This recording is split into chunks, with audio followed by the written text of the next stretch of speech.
Virginie Haftan, la présidente de l'AOP Reblochon, est avec nous. Bonjour Virginie. Bonjour. Alors vous n'êtes pas seulement présidente de cette AOP, de Reblochon de Savoie, non, vous êtes aussi productrice. Oui, je suis productrice de reblochon fermier à Serraval. Donc j'ai une exploitation de vaches laitières abondance et je produis à peu près 30 tonnes de reblochon fermier par an avec mon conjoint. Ah oui, quand même 30 tonnes, c'est quand même beaucoup. C'est quoi justement cette AOP Reblochon? Vous êtes combien d'exploitants? Alors l'appellation reblochon, en fait, elle se compose de 4 familles. Donc il y a les producteurs fermiers, les producteurs de lait, les affineurs et les fromagers. Et du coup, c'est ce qui fait notre instance, donc de syndicat du reblochon, où on prend toutes les décisions sur l'évolution de la filière. Et en fait, la mission première de la filière, c'est de préserver les savoirs et les savoir-faire et les fondamentaux. Donc tout ce qui est accès au pâturage, tout ce qui est la zone géographique, donc qui est principalement sur la Haute-Savoie et qui va jusque dans le Val d'Arly en Savoie. Et après, il y a toutes les clauses du cahier des charges qui vont des races de vaches au process de fabrication, à l'alimentation qui est principalement de l'herbe et tout ce qui fait de notre produit un produit de qualité. Et justement, combien d'exploitations à peu près ? Alors en producteur de lait, il y a à peu près 500 exploitants, 120 producteurs fermiers, 11 affineurs et une vingtaine de fromagers. Ah, ça en fait du monde ici, et on rappelle que c'est uniquement dans nos pays de Savoie. Justement, en Savoie, donc les seuls producteurs de reblochon sont dans le Val d'Arly. Oui, c'est ça. Sinon, c'est la Haute-Savoie. Oui. Alors, vous retrouvez bien sûr toutes les infos sur le site de Reblochon de Savoie, sur le site de l'AOP. Il y a quoi justement dans le cahier des charges du reblochon ? Alors le cahier des charges, il est là en fait pour préserver tout ce qui est patrimonial et qui donne aux consommateurs en fait un gage de qualité. Donc la première chose à respecter, c'est la zone géographique qu'on vient de voir, donc une bonne partie de la Haute-Savoie et le Val d'Arly en Savoie. Et après, il y a tout ce qui est alimentation, donc de céréales sans OGM agréées par l'AFTALP, par l'Association des 7 fromages de Savoie. Donc le fourrage qui doit être issu de la zone géographique de l'appellation reblochon, l'accès au pâturage, 150 jours minimum, et puis il y a tout le process de fabrication en fait qui est cadré par le cahier des charges et qui nous permet en fait d'avoir un délai minimum d'affinage et certains paramètres très techniques de fabrication. Alors qu'est-ce qui va faire par exemple des vaches, il y en a pour du comté aussi, il y a aussi du pâturage pour du comté. Qu'est-ce qui va faire que à la fin ce lait va devenir reblochon et pas du comté, pas d'un autre fromage, au-delà de la zone géographique? Alors il y a tout le contexte en fait dans lequel du coup on travaille le fromage et après adhérer à une appellation, ça veut dire qu'on s'engage à respecter les fondamentaux en fait de l'appellation. Donc après il y a tout ce qui est le lien au territoire, il est très important parce que c'est ce qui traduit le terroir. Et après chaque reblochon est un peu unique parce que on a une grande zone d'appellation et du coup ce qui traduit en fait le goût et la typicité du reblochon, c'est bien son ancrage à son territoire. Ok, d'accord. Et donc, en termes d'affinage, c'est combien de temps ? Alors, c'est 21 jours minimum. Mais après, en fait, le reblochon, plus il va s'affiner, comme tout fromage d'ailleurs, plus il va prendre un peu de caractère et de goût.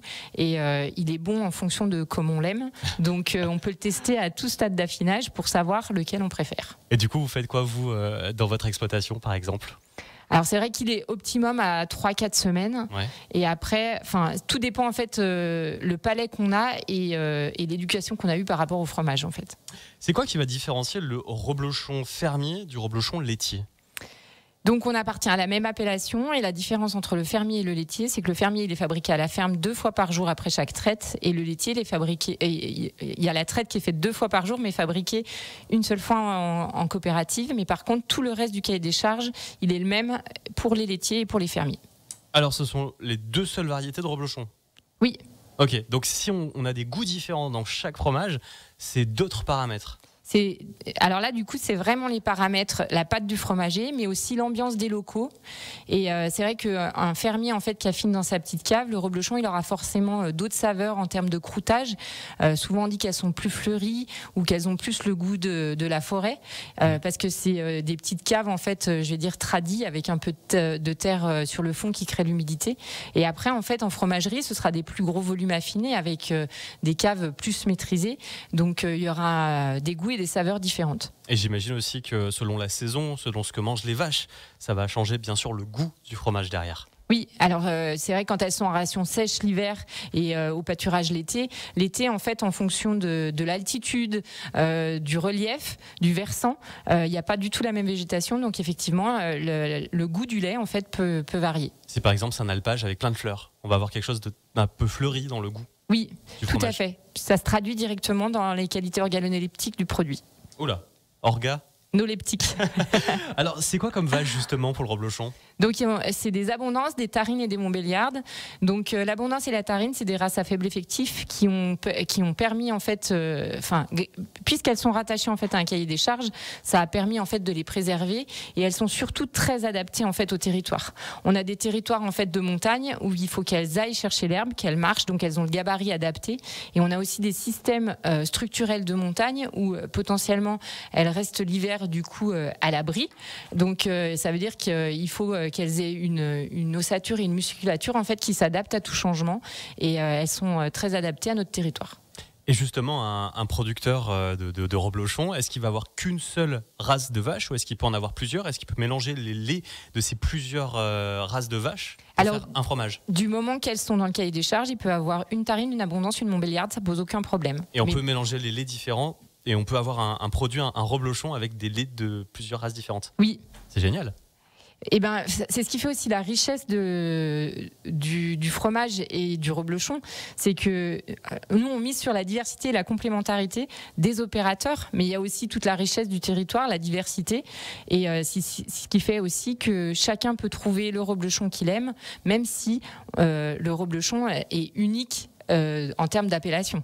Et justement, c'est la petite touche justement plus de chaque producteur, chaque exploitation, ce dosage et comment ça va être fait. C'est ça ce que vous disiez tout à l'heure. Oui. En fait, chaque jour, on s'adapte parce qu'on travaille du vivant. Donc, ça veut dire que notre troupeau aussi, il évolue chaque jour parce que le stade de lactation de la vache évolue, la météo évolue. Elles sont en pâturage rationné tournant, donc elles ont forcément pas la même pâture que la veille. Et ça, c'est vraiment le ressenti du fromager. On a un travail qui est très manuel et du coup qui est très basé sur le ressenti. Alors, il y a plein de paramètres techniques, mais en fait, l'adaptation, elle se fait au fil du temps avec des ressentis très fin qu'on nous transmet de génération en génération, et c'est ça aussi que l'appellation protège. L'appellation, l'AOP, donc reblochon. Alors, moi, quand je vais au magasin, je vais aller acheter mon fromage, il y en a certains qui sont un petit peu plus fermes, d'autres un petit peu plus mous. Pourquoi ?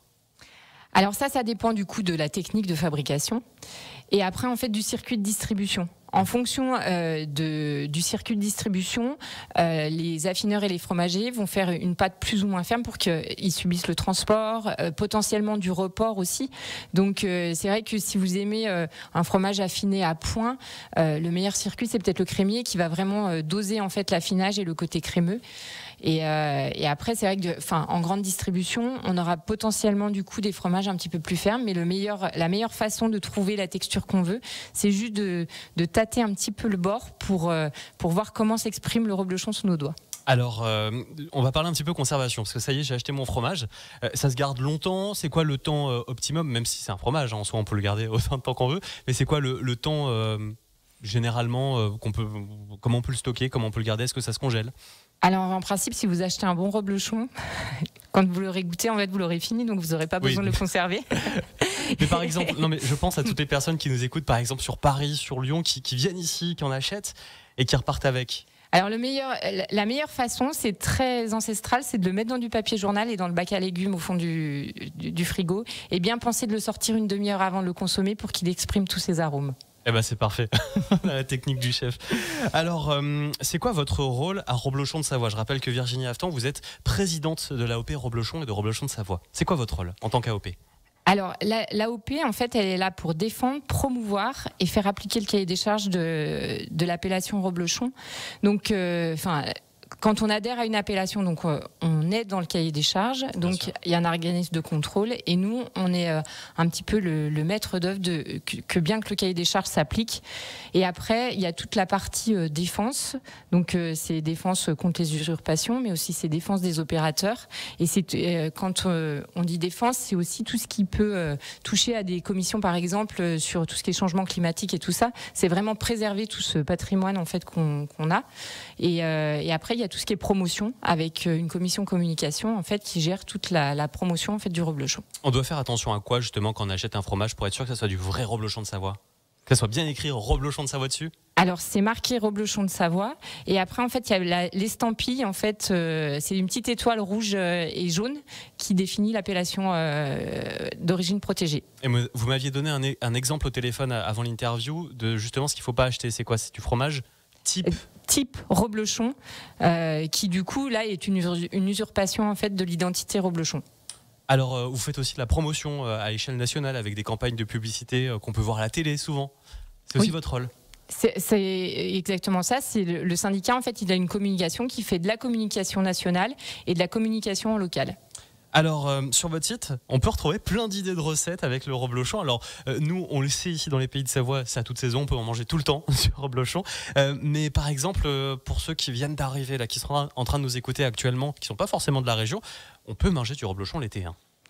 Et il faut en manger l'été d'ailleurs. On en produit toute l'année, donc il est bon toute l'année.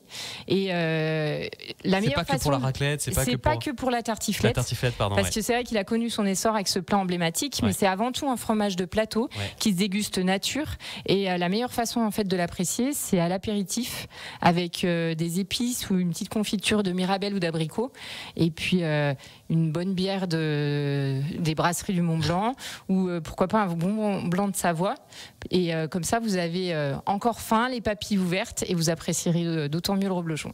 Merci beaucoup Virginie Avetan, présidente donc de cette AOP Reblochon, de Reblochon de Savoie, et on salue également toutes les exploitations de reblochon sur notre territoire. On en est fiers de notre savoir-faire local. Merci beaucoup Virginie. Merci. Et vous allez bien sûr faire un tour sur le site internet Reblochon de Savoie, sur les réseaux sociaux également, vous êtes présents partout. Merci.